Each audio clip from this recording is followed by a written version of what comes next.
Welcome இல்லை ஆசிரியர்கள் சிறப்பு தகுதி தேர்வு பற்றிய தகவல்களையும் ஆசிரியர் சிறப்பு தகுதி தேர்வு எழுதி தேர்வு முடிவுக்காகவும் கூடுதல் மதிப்பெண்களும் பதவி உயர்வில் ஏதேனும் மாற்றங்கள் செய்யப்படுமா என காத்திருக்கக்கூடிய ஆசிரியர்களுக்கான முக்கிய அறிவிப்புகளையும் சலுகைகளையும் தொடர்ந்து கொடுத்துட்ருக்கோம்.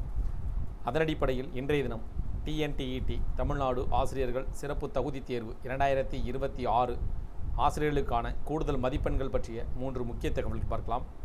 இந்த கூடுதல் மதிப்பெண்கள் வழங்கப்பட உள்ளதா, என்ன காரணத்திற்காக இந்த கூடுதல் மதிப்பெண்கள் வழங்கப்பட வேண்டும் என்றும் கேட்கப்படுகிறது, யாரெல்லாம் இதற்கான கோரிக்கைகளை முன் வச்சிருக்காங்க என்பதை பார்ப்போம்.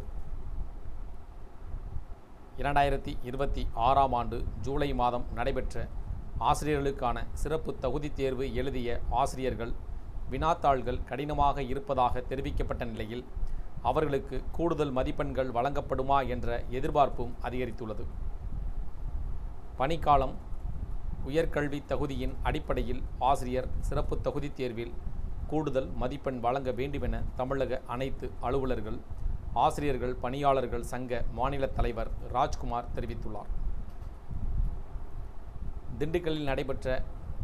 திண்டுக்கல்லில் அவர் கூறியதாவது: ஜூலை 4 ஆசிரியர் தகுதி தேர்வு முதல் தாள் தேர்வில் 61,386 இடைநிலை ஆசிரியர்களும், ஜூலை 5ஆம் தேதி 2ஆம் தாள் தேர்வில் 1,66,667 பட்டதாரி ஆசிரியர்களும் பங்கேற்றனர்.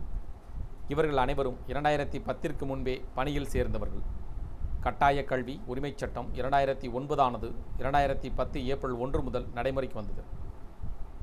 எனவே அதற்கு முன் பணியில் சேர்ந்தவர்களை எந்த வகையிலும் கட்டுப்படுத்தாது. ஆனால் 2025 ஜூலை 1 உச்சநீதிமன்றத்தின் தீர்ப்பின் அடிப்படையில் 2010ற்கு முன்பே பணியில் சேர்ந்தோரும் ஆசிரியர் தகுதி தேர்வு எழுத வேண்டியதாயிற்று. இது ஆசிரியர்களுக்கு இழைக்கப்பட்ட அநீதி என்றும் தெரிவித்துள்ளார். 2 தாள்களில் இடம்பெற்ற கேள்விகள் கடுமையாக இருந்தன. கேள்விகள் அனைத்தும் குரூப் 1 நியமன தேர்விற்கு கேட்பதைப் போல் கேட்கப்பட்டுள்ளது. கடந்த ஆட்சியில் தகுதி தேர்வில் தேர்ச்சி மதிப்பெண்களாவது பொது பிரிவினருக்கு 90, பிற்படுத்தப்பட்டோர் மிகவும் பிற்படுத்தப்பட்டோர் பிரிவினர்களுக்கு 75, SC ST பிரிவினர்களுக்கு 60 என குறைக்கப்பட்டது.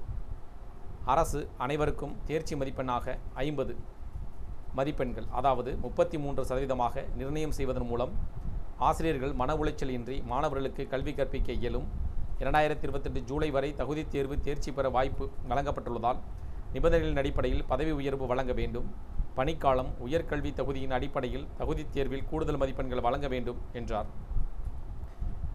இந்த உரையாடலின் போது மாவட்ட ஒருங்கிணைப்பாளர் கிறிஸ்டோபர் உடனிருந்ததாக கூறப்படுகிறது. இதன் மூலமாக இந்த கோரிக்கை பார்த்திங்கன்னா தகுதி தேர்வு கூடுதல் மதிப்பெண்கள் வழங்க சொல்லி தமிழக அனைத்து அலுவலர், ஆசிரியர்கள், பணியாளர்கள் சங்க மாநில தலைவர் ராஜ்குமார் கோரிக்கையை முன்வைத்துள்ளார். இந்த கோரிக்கைகள் உங்களுக்கு பயனுள்ளதாக இருந்துச்சுன்னா வீடியோக்கு லைக் பண்ணுங்கள். மீண்டும் இதேபோல் ஒரு பயனுள்ள தகவல் சந்திப்போம். நன்றி.